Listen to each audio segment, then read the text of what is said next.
kita mulai dari keresahan gitu. Jadi masalah yang itu dirasakan oleh masyarakat. Dari begitu. masalah dulu ya. Akhirnya kemudian kita coba petakan apa yang menjadi sumber masalah itu, kemudian kita coba melakukan inovasi kira-kira solusinya apa.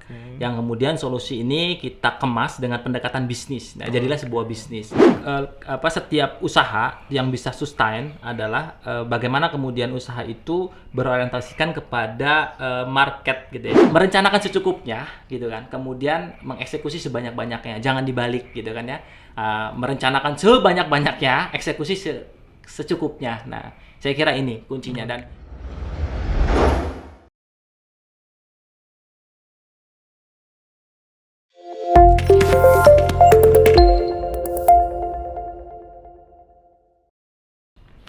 Assalamualaikum warahmatullahi wabarakatuh. Good morning, Sobat PM. Pada kesempatan CEO Muda kali ini, saya kedatangan tamu yang sangat spesial, yaitu saya panggil Kang Agis saja ya. Agis aja, Kang. Kang Agis ini anggota Dewan DPRD Kota Serang Komisi 2. Umurnya masih sangat muda sekali dan sangat produktif dibandingkan anggota Dewan yang lain. Kang Agis juga sekarang owner Jawara Farm ya. Betul. Owner Jawara Farm, kemudian juga yang lagi keren nih digital Bank Sampah ya. Kita Bank Sampah sebagai penasehat, tapi gerakannya sangat luar biasa. Kang Agis apa kabar? Alhamdulillah sehat. Baik ya. Kang Irfan juga sehat ya. Alhamdulillah sehat. Lagi sibuk apa nih? Sekarang lagi sibuk ini aja sih ngurusin kurban. Ngurusin Karena kurban, sebulan udah deket lagi ya? Udah deket, sebulan lagi 20 Juli. 20 Juli ya. Jangan lupa yang belum beli langsung kontak Jawara Farm ya untuk beli kurban. Mantap ini. Kang Agis, Siap. zaman sekarang anak-anak milenial itu jiwanya lagi tinggi-tingginya pengen jadi startup. Jadi banyak sekali sekarang saya lihat anak-anak muda yang sukses jadi entrepreneur lah katakanlah gitu. Tapi tidak menutup kemungkinan juga bahwa lebih banyak lagi yang gagal sebetulnya yang mungkin tidak diceritakan gitu. Nah, menurut Kang Agis sebetulnya untuk menjadi startup atau katakanlah untuk membuka usaha misalnya, latar belakangnya apa dulu sih sebetulnya? Produk dulu atau apa dulu gitu? Nah, kalau dari pengalaman Jawara, kemudian Lumbung Pangan Digital, Bank Sampah Digital itu kita mulai dari keresahan gitu. Jadi masalah yang itu dirasakan oleh masyarakat. Dari masalah dulu ya. Akhirnya kemudian kita coba petakan apa yang menjadi sumber masalah itu, kemudian kita coba melakukan inovasi kira-kira solusinya apa. Yang kemudian solusi ini kita kemas dengan pendekatan bisnis. Nah, jadilah sebuah bisnis. Makanya beberapa bisnis yang kemudian saya lakukan itu pasti dasarnya adalah masalah gitu. Nah, jadi masalah yang kemudian kita ciptakan produk untuk yang lebih mengarah kepada solusi yang akhirnya kemudian kita kembangkan begitu. Jadi bukan produk dulu ya. Karena kan banyak orang yang bikin produk dulu, kadang-kadang produk yang sesuai dia pengen atau yang sesuai passion dia. Habis itu bingung deh. Jualnya kemana nih, bikinnya gimana. Jadi lebih bagus tadi ya. Jadi sebenarnya kan memang setiap usaha yang bisa sustain adalah bagaimana kemudian usaha itu berorientasikan kepada market gitu ya. Jadi kebutuhan dari market. Nah, kebutuhan market itu yang dalam persepsi Agis adalah sebuah peluang gitu. Jadi kebutuhan market itu adalah masalah dan kita lihat sebagai peluang. Sehingga ketika masyarakat itu punya masalah, jelaskan mereka mencari solusi. Ketika kita bisa menghadirkan solusinya, nah ini jelaskan masyarakat akan menangkap begitu ya, karena itu bagian menjadi solusi yang harus diselesaikan begitu. Nah, sehingga kemudian bisnis-bisnis ini bisa running begitu. Walaupun dalam proses perjalanannya tentu ada step by step yang kemudian kita lakukan. Tapi ketika kita memulai dari sebuah masalah, dari sebuah kebutuhan masyarakat, itu jauh lebih lebih potensial ke depannya. Dan sudah terbukti gitu kan, beberapa startup besar itu pasti berangkat dari sebuah masalah. Dan karena kita menciptakan solusinya jelas, kemudian orang mencari gitu solusinya. Nah, makanya kemudian masalah ini menjadi titik awal ketika kita mau membuka sebuah bisnis ya, yang mana kemudian solusi ini yang kita kemas menjadi sebuah produk gitu kan, baik jasa ataupun layanan, yang intinya adalah kira kemudian ini menjadi sebuah bisnis yang bisa berkelanjutan. Jadi makanya anak-anak muda nih gitu kan, kebanyakan dia memikirkan produk dan segala macam dan ternyata memang tidak dibutuhkan oleh market gitu nah. Dan tidak dicari. Kenapa? Karena mungkin berdasarkan asumsi gitu ya. Asumsi atau idealisme ataupun yang lainnya. Ini udah keren nih gitu ya. Ini yang celaka begitu. Nah, oleh karena itu teman-teman muda sebenarnya yang paling simpel, yang paling mudah dan banyak sekali cerita-cerita sukses startup sukses itu mengawali sebuah bisnis. Bagaimana kemudian dia jeli melihat sebuah masalah dan kemudian dia juga bagaimana kemudian dia punya inovasi menciptakan produk ataupun jasa yang mana itu menjadi solusi dari masalah itu. Nah, ini kata kuncinya. Jadi kurangi idealisme, kurangi asumsi dan segala macam yang justru ini membahayakan teman-teman gitu kan. Sehingga teman-teman mengalami kegagalan dalam membangun startupnya gitu. Keren. Jadi produk itu harus sesuai dengan berupa jawaban masalah ya, sehingga kebutuhan dari konsumen sehingga produk kita memang dicari gitu. Betul. Karena memang itu jawaban dari masalah atau kebutuhan dari konsumen.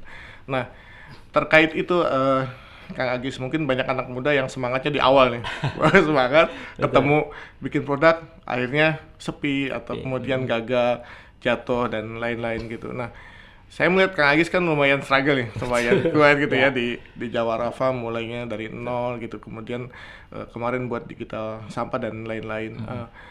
Gimana sih caranya supaya anak-anak muda tuh kuat gitu, bangkit lagi kalau jatuh bangkit lagi, karena itu kan mungkin harus tahu tipsnya juga. Betul. Jadi banyak anak-anak muda ketika dia memilih untuk membangun usaha, kemudian berhenti di tengah jalan. Ketika kemudian dia dihadapkan oleh masalah, dihadapkan oleh tantangan, nggak kuat gitu. Akhirnya balik kanan atau kemudian dia memilih untuk ganti yang lain. Nah, ini salah satunya mungkin disebabkan karena belum kuat alasannya. Nah, jujur kalau dari pengalaman Agis, ketika kemudian menggeluti sebuah usaha begitu, nah yang dicari bukan hanya tataran keduniawian gitu, artinya kesuksesan duniawi yang sifatnya transaksional begitu. Nah, misalkan Jawara begitu kan ya. Jadi bukan hanya membahas bisnis tentang bagaimana memelihara domba, kemudian dijual, kemudian dapat penghasilannya, profitnya. Atau bank sampah digital juga sama, bagaimana kemudian kita bisnis terkait tentang penanganan sampah. Jadi bukan hanya itu, tapi kemudian lebih dalam lagi gitu kan levelnya. Artinya apa? Saya punya satu dorongan yang kuat gitu untuk kemudian ini bisa menjadikan saya jauh lebih struggle. Nah, salah satunya adalah bukan hanya memikirkan tentang transaksi, profit, tapi lebih kepada bagaimana kemudian saya mempunyai orientasi bahwa setelah hidup ini mau kemana. Nah, orientasinya kan akhirat. Betul. Makanya perspektif saya kemudian diperdalam lagi untuk melihat bisnis ini. Jadi Jawara bukan hanya bisnis jualan kambing, jualan domba, tapi bagaimana kemudian kita memberikan atau menghasilkan pangan terbaik. Kemudian sehingga pangan terbaik ini bisa dimakan oleh dokter. Nah, dokter bisa menyembuhkan banyak orang. Dimakan oleh guru, dosen, Pak Kiai, Pak Ustadz, bisa melahirkan generasi cerdas yang lainnya. Dimakan oleh beragam profesi lainnya, sehingga mereka bisa berkarya, kemudian menghasilkan sebuah aktivitas yang produktif begitu. Nah, jadi kita dapat amal jariahnya. Nah, ininya. Nah, ini yang kemudian menjadikan saya alasan untuk kemudian struggle.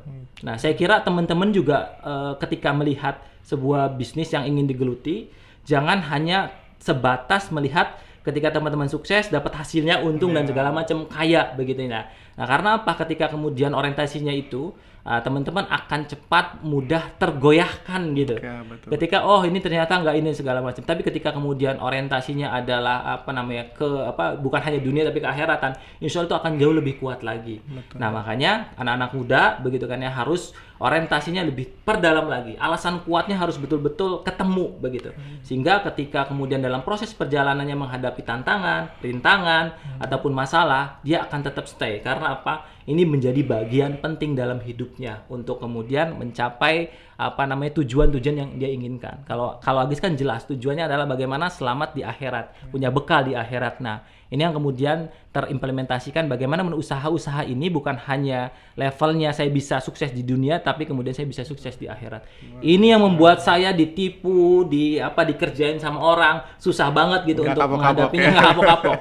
Jatuh lagi, bangun dan segala macam karena dorongan itu yang kuat. Dan anak muda ketika memulai bisnis harus punya ini gitu kan. Luar biasa Sobat IM. Jadi kalau usaha yaitu tadi harus punya noble purpose ya. Nah. Jadi harus punya tujuan mulia. Saya usahanya apa sih gitu. Sehingga bisa tadi itu dimakan sama dokter, kemudian dokter juga bisa mengamalkan sama usaha apapun kalau didasari oleh noble purpose yang baik, insya Allah akan lebih struggle.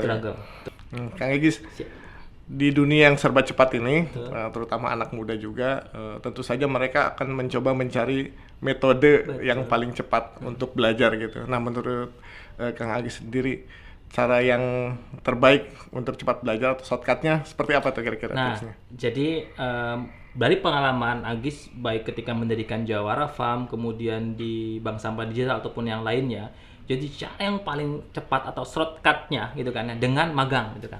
Nah, dari magang itu kemudian kita bisa betul-betul mendalami gitu ya, bagaimana kemudian proses bisnis ini bisa berjalan gitu ya. Kemudian selain dari itu juga kita bisa dapatkan insight-insight terkait tentang manajerial gitu kan dalam pengelolaannya, dan yang paling penting adalah networking gitu. Nah, networking yang sangat kuat baik dengan produsen ataupun supplier dan segala macamnya. Nah, kita bisa belajar banyak begitu dari situ. Nah, makanya teman-teman sebenarnya saya selalu mengingatkan ke teman-teman muda yang ingin membuat usaha begitu kan ya. Jadi kadang mereka itu terlampau semangat gitu ya. Dia punya ide, dia punya idealisme dan segala macam, sehingga kemudian dia mulai benar-benar dari nol kan.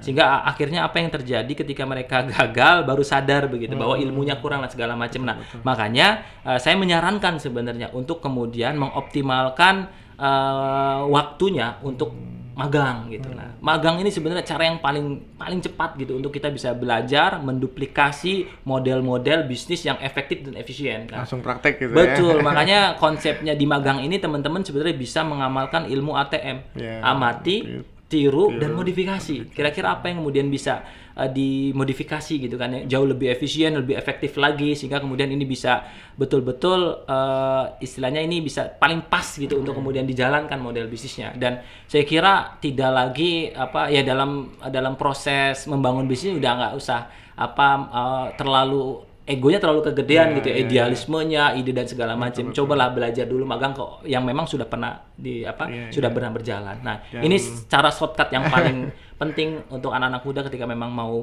menggeluti bisnis apapun gitu. Harus mau turun ke bawah, belajar langsung dengan ahlinya. Kang Agis juga dulu begitu ya? Betul. Begitu ya. Dulu setahun di Bogor belajar tentang Jawara Farm, dan yang di Bank Sampah Digital sebenarnya saya sudah hampir 2 tahun gitu mengamati beberapa startup begitu.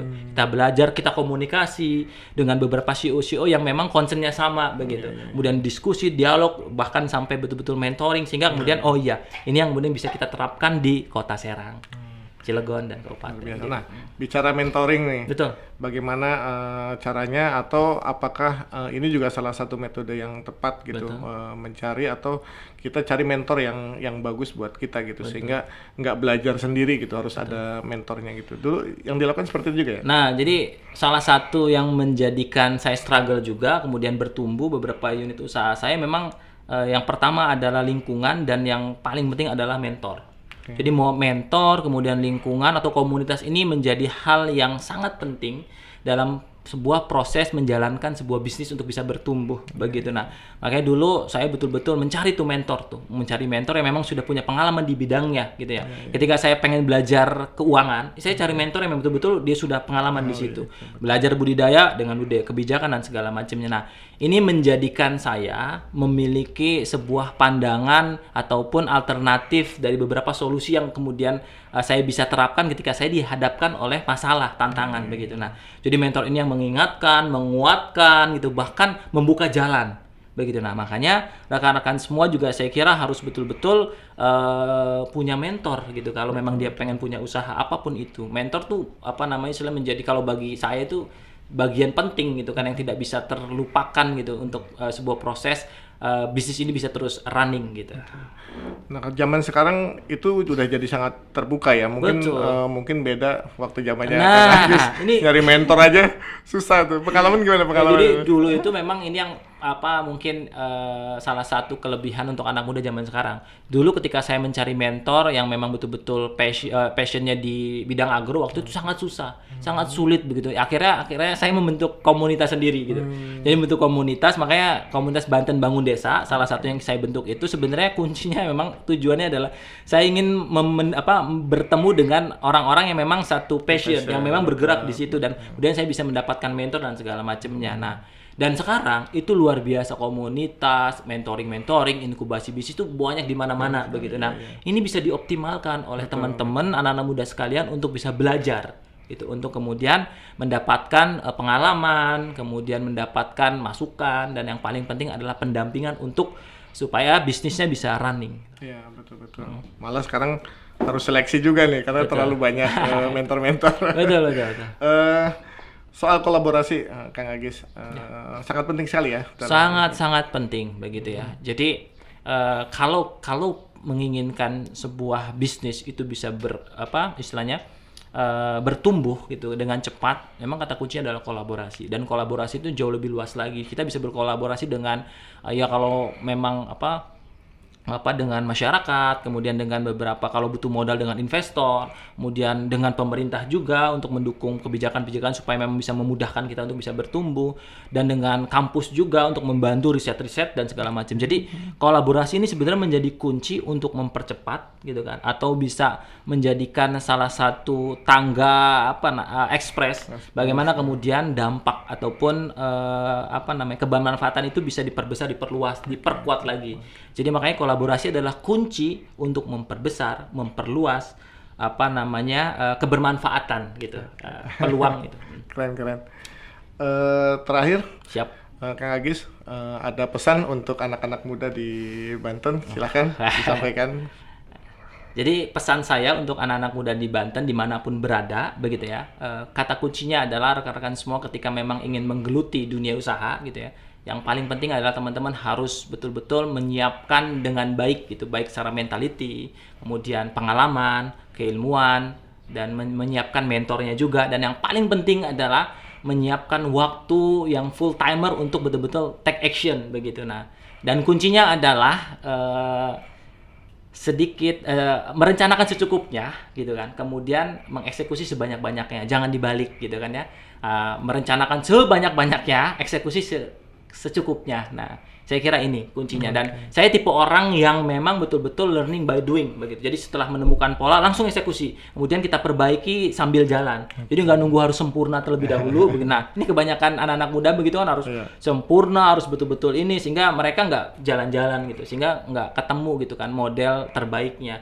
Nah, jadi teman-teman semua kalau sudah menemukan ide bisnisnya yang memang berangkat dari sebuah kebutuhan masyarakat, kebutuhan dari market, kemudian teman-teman menemukan komunitas, kemudian menemukan mentor, action ini harus dilakukan sebanyak-banyaknya, yang nantinya teman-teman bisa menemukan pola terbaiknya. Karena menurut saya kesuksesan bisnis itu sesuai dengan masing-masing orang itu punya beda gitu. Nah, mungkin saya polanya seperti ini, teman-teman juga beda. Nah, ini yang bisa menemukan adalah teman-teman sendiri. Oleh karena itu, silakan teman-teman mencari pola suksesnya masing-masing gitu.